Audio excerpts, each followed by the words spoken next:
आइए आइए भगवान की इस पुण्यमय कथा को प्रारंभ करने से पहले आइए 2 मिनट हम भगवान के करार विंदे का यहाँ पर कीर्तन करते हैं।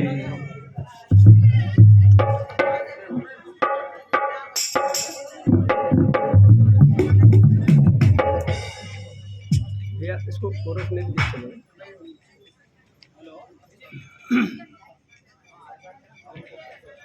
करार विंदे न पदार विंदम मुखार विंदे विनवेशयन्तम।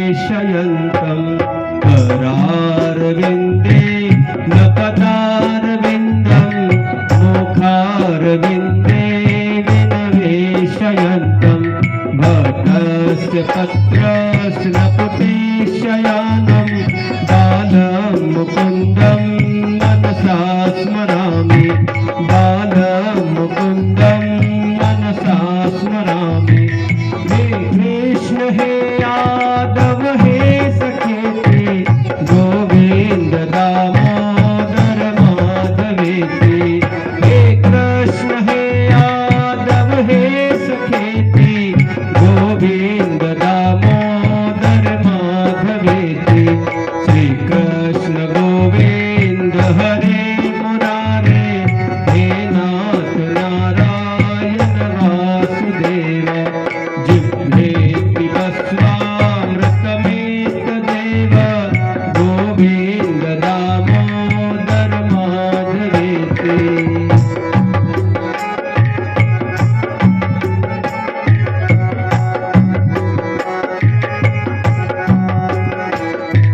विक्रेतु कामाखिल गोपकन्या मुरारिपादार्पित चेष्टवृत्ति।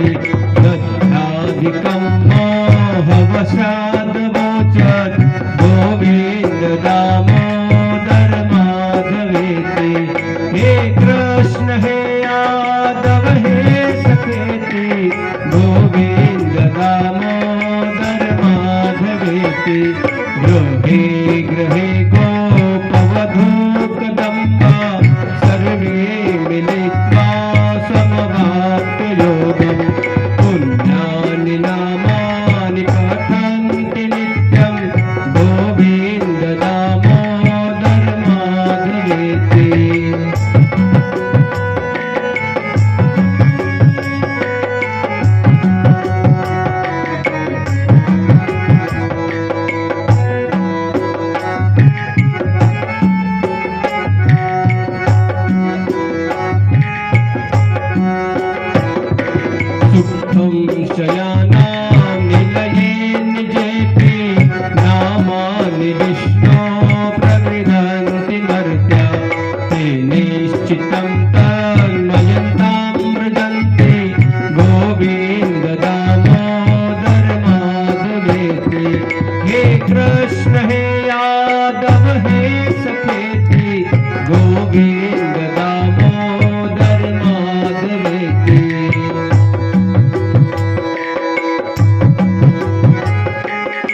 जिह्वेरसत्ने मधुर प्रिया त्वं सत्यं हितं त्वां परमं वदामि आवर्णयेथा मधुराक्षराणि गोविन्द दामोदर माधवेति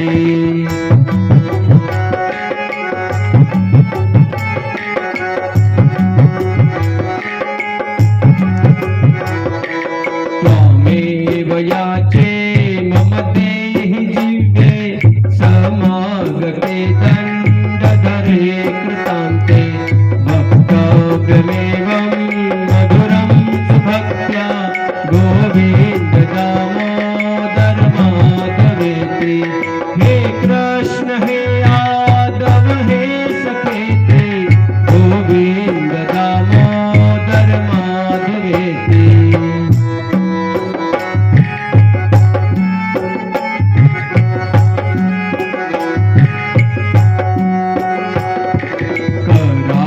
विंदेन पदारविन्दं मुखारविन्दे विनये शयन्तं वटस्य पत्रस्य नकुटीशयानं बालमुकुन्दं मनसा स्मरामि बालमुकुन्दं मनसा स्मरामि। बोली गोपाल कृष्ण भगवान की जय।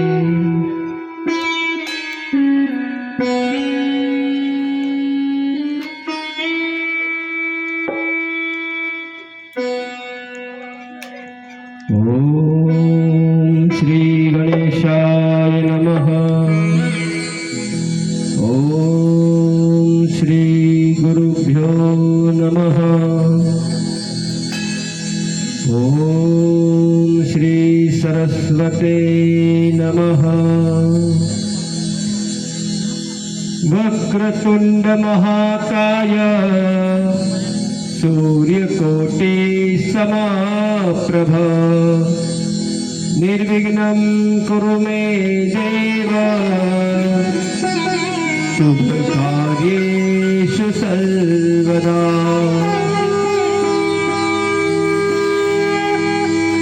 गुरुर्ब्रह्मा गुरुर्विष्णु गुरुर्देवो महेश्वरा गुरु साक्षात् परब्रह्म तस्मै श्री गुरुवे नमः।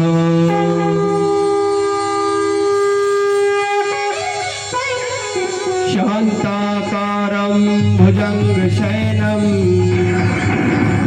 पद्मनाभं सुरेशं विश्वाधारं गगनसदृशं मेघवर्णं शुभांगं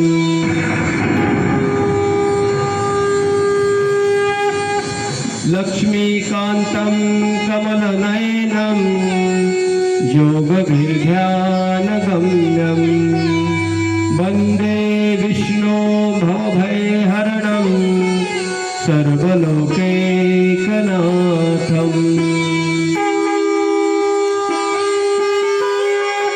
रामाय रामभद्राय श्रीरामचन्द्राय वेदसे रघुनाथाय नाथाय सीताया पतये नमः।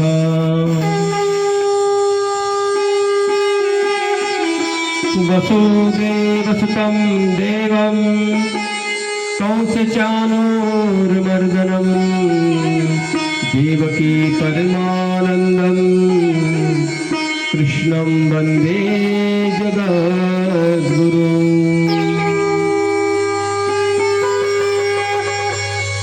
या कुन्देन तुषारहारधवला या शुभ्रवस्त्रावृता या वीणावरदण्डमण्डितकरा या श्वेतपद्मासना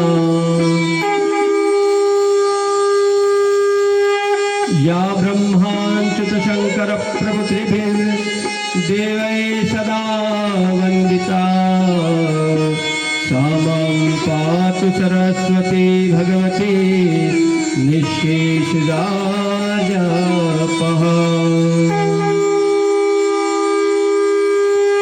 सर्वमंगल मांगल्ये शिवे सर्वार्थ साधिके शरणे त्र्यंबके गौरी नारायणी नमोस्तुते। मनोजवं मारुततुल्यवेगं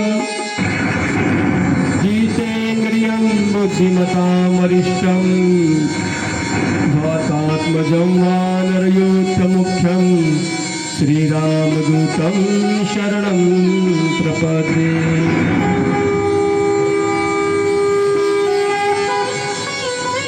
अतुलितबलधामं हेमशेलावदेहं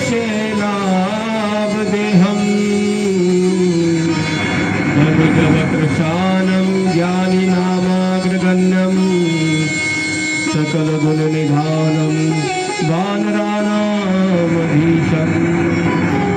रघुपतिप्रियभक्तं वातजातं नमामि। त्वमेव माता च पिता त्वमेव बन्धो च सखा त्वमेव विद्याधुरिणं त्वमेव सर्वं मम देव।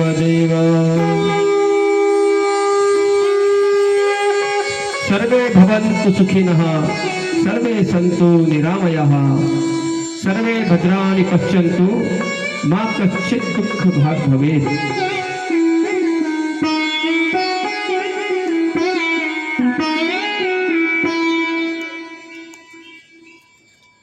अनंत कोटि ब्रह्मांड नायक करुणावरणालय आनंद कंद मर्यादा पुरुषोत्तम भगवान श्री रामचंद्र एवं हमारे बाके बिहारी श्री कृष्णचंद्र और हमारे समर्थ सदगुरु ओमकारनाथ जी देवा के चरणों में प्रणाम करने के अंतर्गत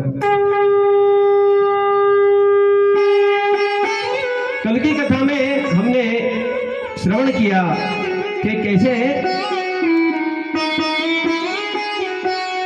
पुराने रीति रिवाज को मोड़कर भगवान श्री कृष्ण ने यहाँ पर जो है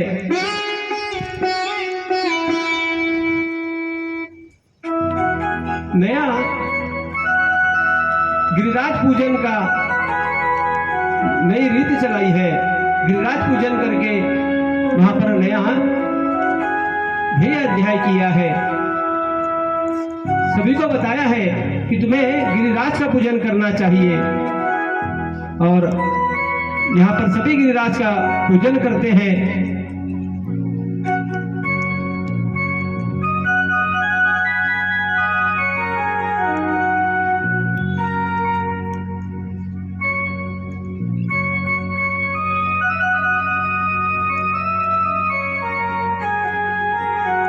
जब गिरिराज का पूजन किया एक छोटे से बालक ने जब इतने बड़े पर्वत को उठा लिया,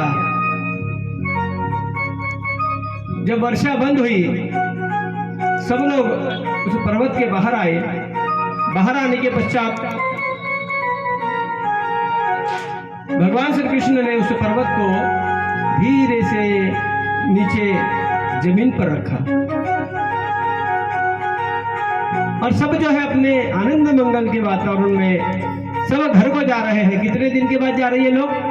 पूरे 7 दिनों तक इंद्र ने वर्षा करी और 7 दिनों तक भगवान श्री कृष्ण ने उस पर्वत को उठा करके रखा था।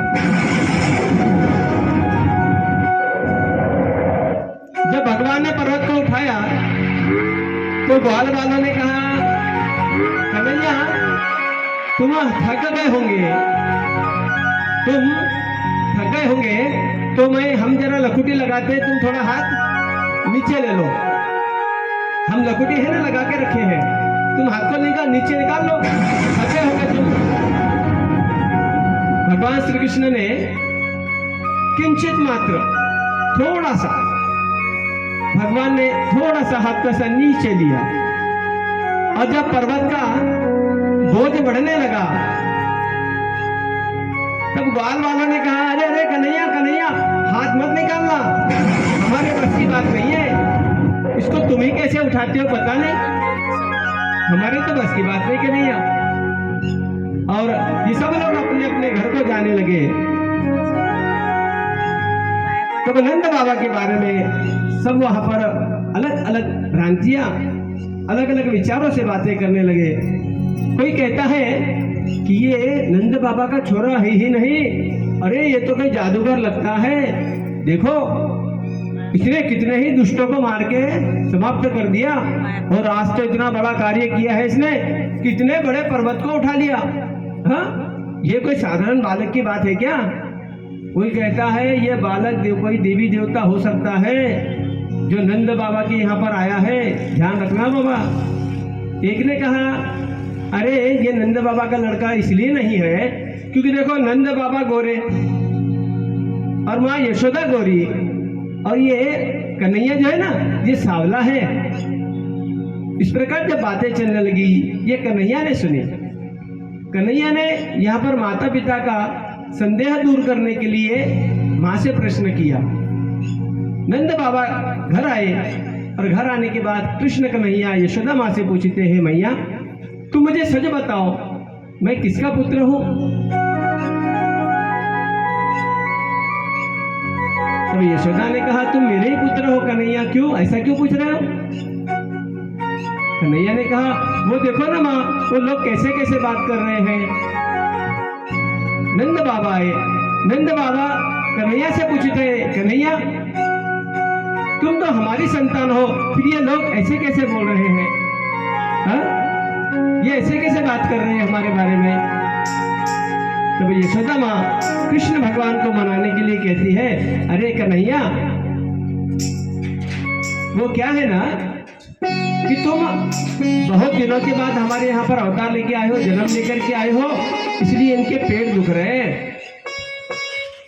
और तुम इन सबके बालकों से अलग हो ना, इसलिए इनको जरा अच्छा नहीं लग रहा होगा, इसलिए किसी ने मजाक से कह दिया होगा। फिर कन्हैया पूछते हैं, माँ अगर ये बात है तो ये बताओ, आप गोरी, नंद बाबा गोरे, और मैं काला कैसा हो गया? फिर यशोदा माँ कहती है, देखो कन्हैया ऐसी बात नहीं है, वो क्या है ना कि तुम अष्टमी की आधी रात को तुमने जन्म लिया ना, इसलिए तुम काले हो गए, और देखो तुमने जो उस गाय का दूध पिया है वह भी काली है, इसलिए तुम काले हो गए। तुम शंका मत करो, तुम हमारे ही पुत्र हो। माँ ने अपने बेटे को समझाया, पुत्र को समझाया, और यह बात नंद बाबा को भी समझ आ गई कि ये गांव वाले कुछ भी बात करते हैं, यह कन्हैया तो बस मेरा ही पुत्र है, और उनके मन की भी शंका यहाँ पर दूर हो गई। और अब आगे भगवान श्री कृष्ण के जन्मोत्सव में तीन देवता नहीं आ पाए थे। वो तीन देवता कौन थे? एक भगवान शंकर, शिव शंकर, दूसरे थे ब्रह्मा जी, और तीसरा था इंद्र। इनको पता नहीं था कि भगवान ने जन्म लिया है, अवतार लिया है। भोले बाबा तो जब भगवान 5 दिन के हुए थे तभी आकर साधु का वेश बना करके भगवान श्री कृष्ण के दर्शन करके गए, और उनके कान फूंक करके गए थे, और यशोदा माँ से कहा था, मैया आज के बाद ये तेरा बालक नहीं रोएगा, इसके शत्रु रोएंगे, ये मेरा आशीर्वाद है इसको। भोले बाबा आकर चले गए। कल की कथा में हमने श्रवण किया, ब्रह्मा जी भी आकर के गए, और अब इंद्र नहीं आया था। इंद्र को पता नहीं था कि परमेश्वर ने इस भूलोक पर अवतार लिया है। अब जब यह लीला दिखाई है गोवर्धन पूजा की, तो यहाँ पर इंद्र भी बड़ा लज्जित हुआ, और इंद्र अपने साथ में गौ माता को प्यारी लगने वाली एक सुंदर गौ माता को लेकर के आए हैं। श्री सुखदेव जी कहते हैं, परीक्षित, जब भगवान श्री कृष्ण ने गिरिराज गोवर्धन को धारण करके मूसलाधार वर्षा से ब्रज को बचा लिया, तब उनके पास गोलोक से कामधेनु लेकर के और बधाई देने के लिए, क्षमा मांगने के लिए स्वर्ग से इंद्रराज वहां पर अप्सराओं के साथ पधारे। भगवान कृष्ण एक वन में एक शिला पर बैठे, पत्थर पर बैठे और बांसुरी बजा रहे हैं, मधुर बांसुरी बजा रहे हैं। तभी वहां पर इंद्र आया। इंद्र आकर के भगवान के चरणों में गिर गया। हे ठाकुर जी, मुझे क्षमा करो, मैं आपकी लीला जान नहीं पाया। मुझे पता नहीं था कि आप स्वयं भगवान ने अवतार लिया है, वरना मैं इतनी बड़ी गलती नहीं करता। मुझे क्षमा करे प्रभु। और वहां पर भगवान के स्तुति करने लगा। स्तुति करने के बाद उसने कामधेनु गाय ला करके भगवान को वहां पर सप्रेम भेंट दी।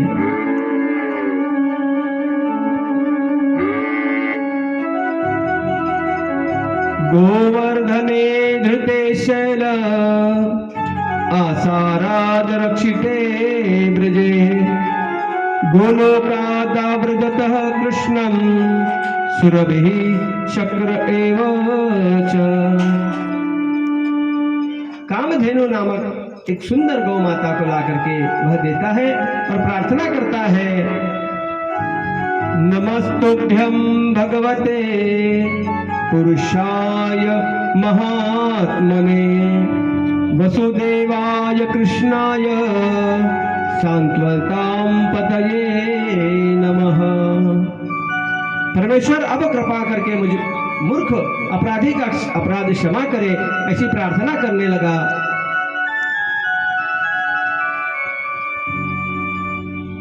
यहां पर इंद्र ने पुरस्कार दिया भगवान को, गाय भेंट की, जिसे हम दान कहते हैं।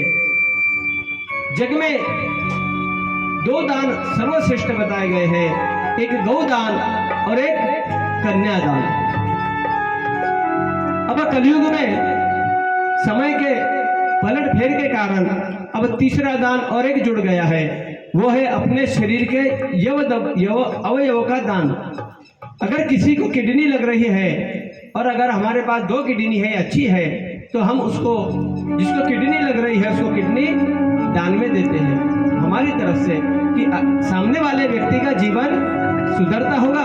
अगर वो बच जाता होगा तो हम यह अवयव उसको दान देने के लिए तैयार हैं। ये तीसरा दान समय के हिसाब से अब शुरू हुआ है।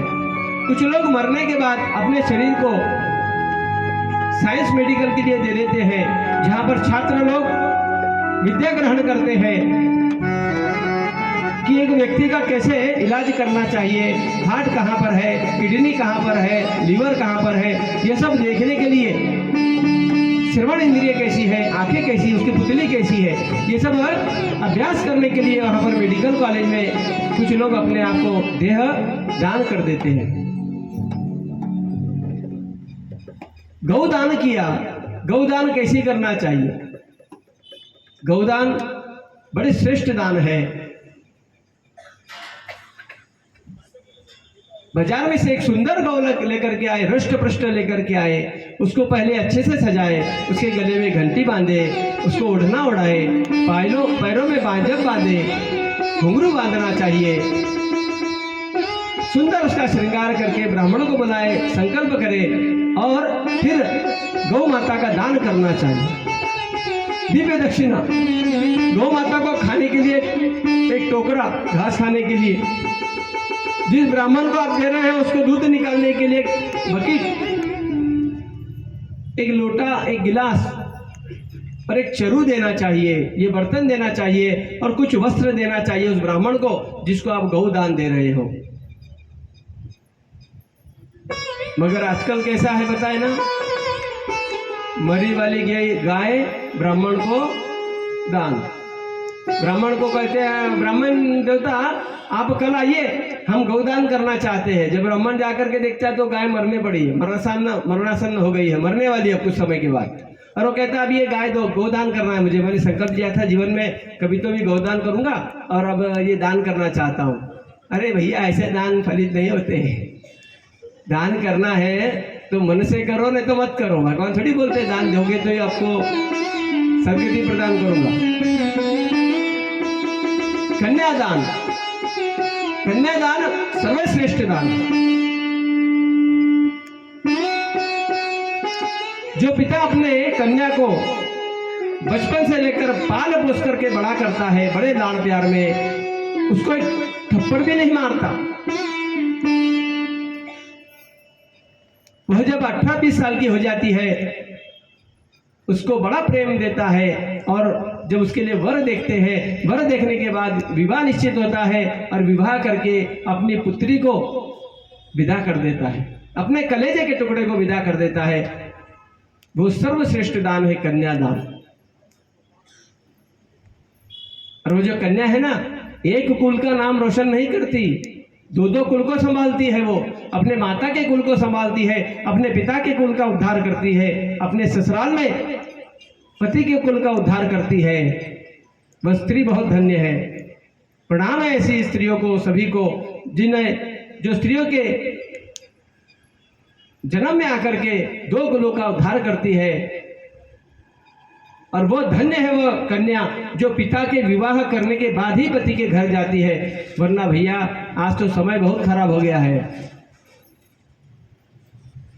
पिता को पता नहीं है कि उसकी कन्या बाजू में खड़ी है, किसी लड़के के साथ बात कर रही है, और पिता उसे पहचान नहीं पाता क्योंकि वो स्कार्फ बंधी होती है। भैया बहुत समय गजब आने वाला है आगे, अभी तो कुछ भी नहीं है, अभी तो कलयुग शुरू हुआ है। 5,500 वर्ष हुए सिर्फ। हाँ, अभी तो बहुत कुछ देखना है भैया। इसलिए कहते हैं, कथाकार बार बार कहते हैं, भगवान का नाम स्मरण करो, भगवान को अपना बना लो तो ये संकट दूर रहेंगे।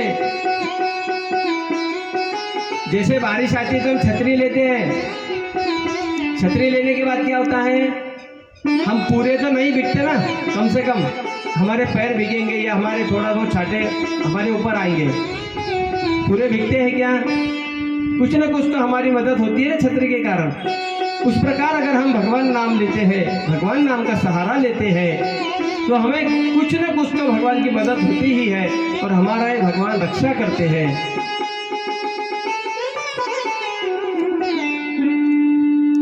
दान भी उसको करो। दान किसको करना? दान उस सत्पात्र व्यक्ति को करो जिसको जरूरत है।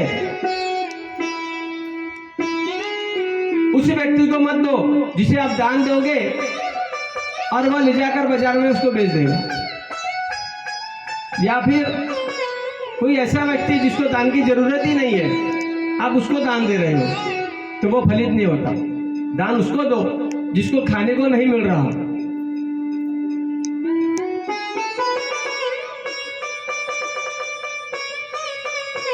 एक बार एक जगह सत्यनारायण भगवान की पूजा थी।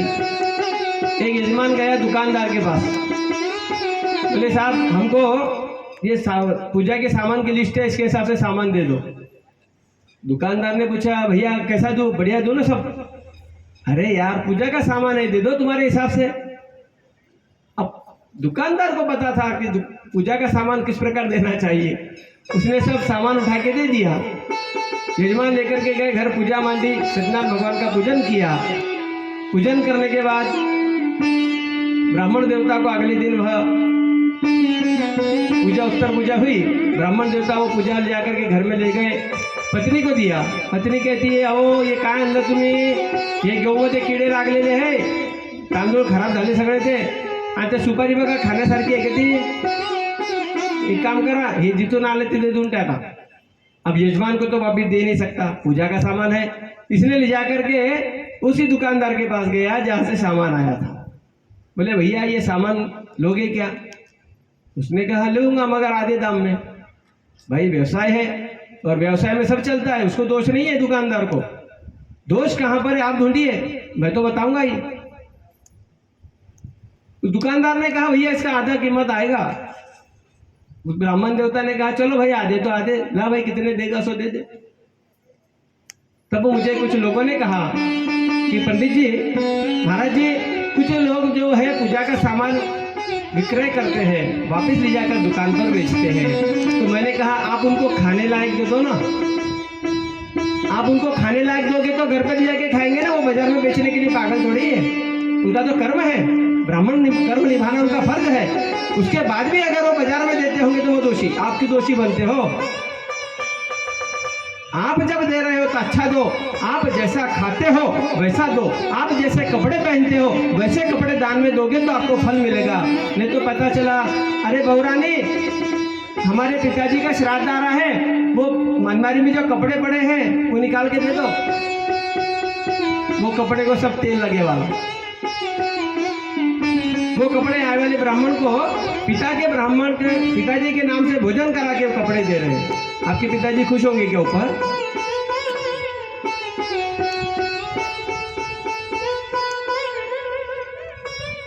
अच्छा, ब्राह्मण को जब बुलाते हैं ना घर पे भोजन के लिए, कैसा करते होता है क्या आपको?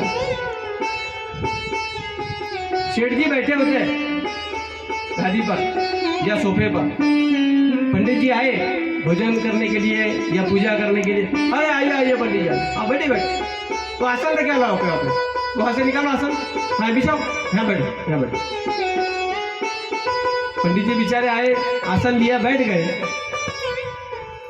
फिर सेठानी आई, पंडित जी भोजन तैयार है, 2 मिनट में लाती हूँ।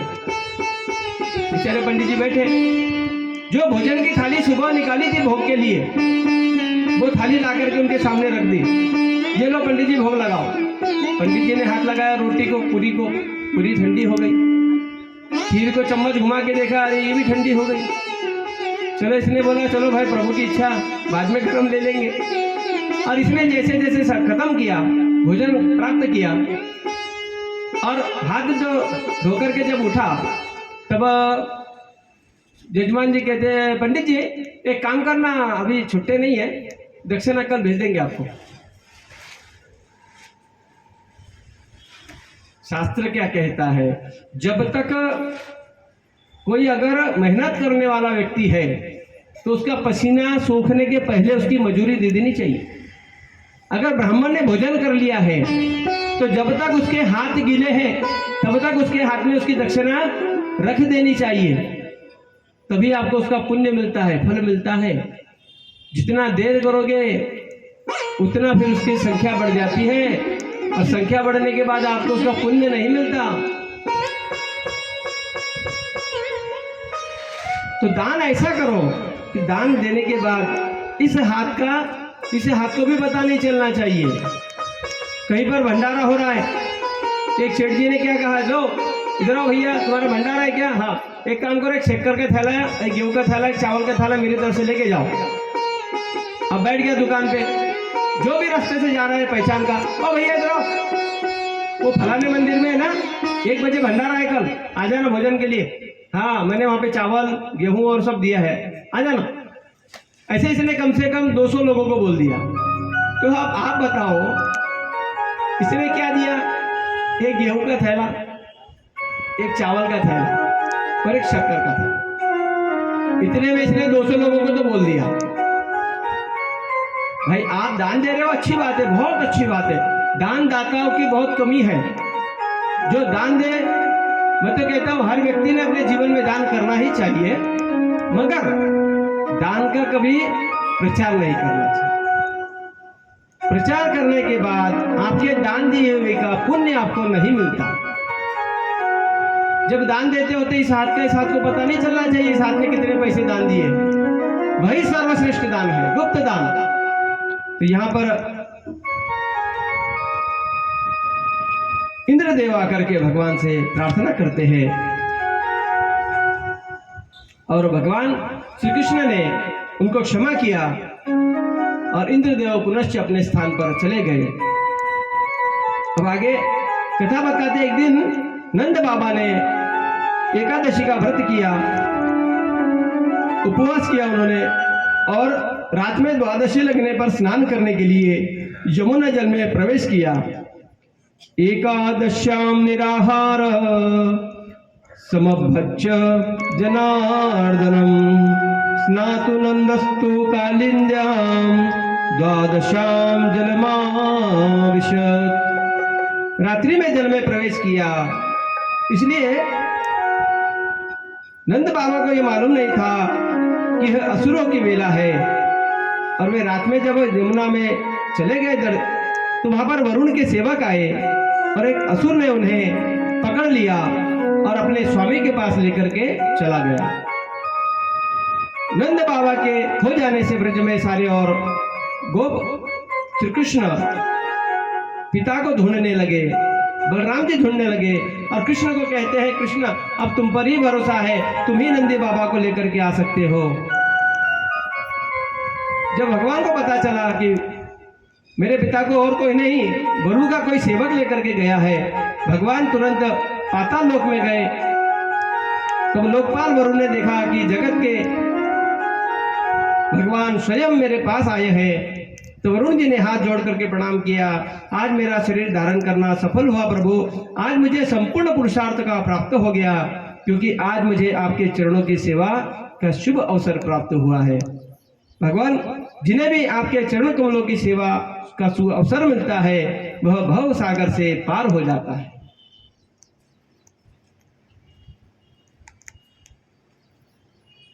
नमस्तुभ्यं भगवते ब्रह्मणे परमात्मने, न यत्र भूयते माया लोक सृष्टि विकल्पना, अजानता मामकेन मूढ़ेन कार्यवेदिना, आनीतोऽयं तव पिता तद्भवान् श्रुतोर्महन्ति।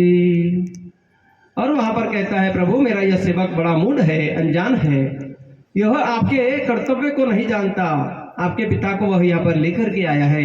मैं इसके बदले आपसे इस अपराध की क्षमा मांगता हूँ गोविंद। मैं जानता हूँ कि आप अपने पिता के प्रति बड़ा प्रेम भाव रखते हैं, ये आपके पिता है, आप इसे लेकर के जाइए। सुखदेव जी कहते हैं, परीक्षित भगवान श्री कृष्ण ब्रह्मा आदि ईश्वरों भी के भी ईश्वर है, और लोकपाल वरुण ने इस प्रकार उनकी स्तुति करी, उनको प्रसन्न किया।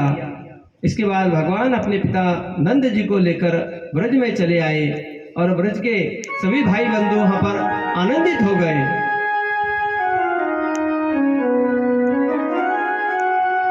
बोलिए गोपाल कृष्ण भगवान की जय। हमारे परम मित्र श्री वसंतराव जी देशमुख,